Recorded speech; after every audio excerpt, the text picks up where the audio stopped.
I am F کے ساتھ معاملات کیوں طے نہیں پا رہے؟ امریکی کوئی پریشر بھی موجود ہے یہاں پر؟ کوئی اسٹریٹجک معاملات پر بھی آپ سمجھتے ہیں کہ کیونکہ ادروائز تو شرائط تو آپ پوری کر چکے ہیں؟ دیکھیے، جب آپ کمزور ہوتے ہیں تو ہر کوئی دباؤ ڈالنے کی کوشش کرتا ہے، لیکن پاکستان کے جہاں تک اسٹریٹجک معاملات ہیں اس کے اوپر قوم یکسو ہے۔ ہم پیٹ پہ پتھر باندھ سکتے ہیں لیکن کسی اسٹریٹجک چیز کے اوپر سمجھوتا نہیں کر سکتے۔ یہ تو بڑی ایک ملک کی، ہمارے نیشن کی اس کے لیے بڑی قربانی ہے اور یہ ریزولو ہے۔ جو آئی ایم ایف کے ساتھ تھوڑی تاخیر ہوئی، میرا خیال ہے اس کی وجہ یہی تھی کہ جو عمران خان صاحب معاہدہ کر کے گئے ہیں وہ بہت سخت تھا، لیکن چونکہ انہوں نے اس پہ عمل نہیں کیا، ایک بہت ٹرسٹ ڈیفیسٹ تھا،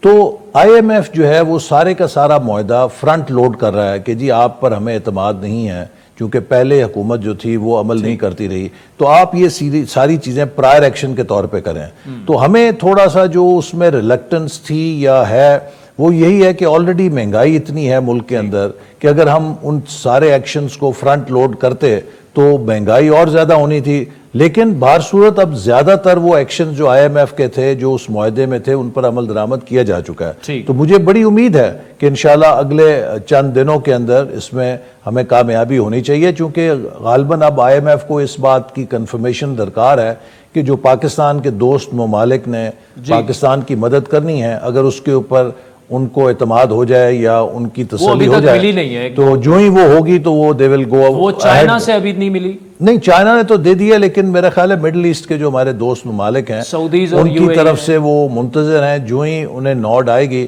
تو سٹاف لیول کا ایگریمنٹ جو انشاءاللہ ہو جائے گا۔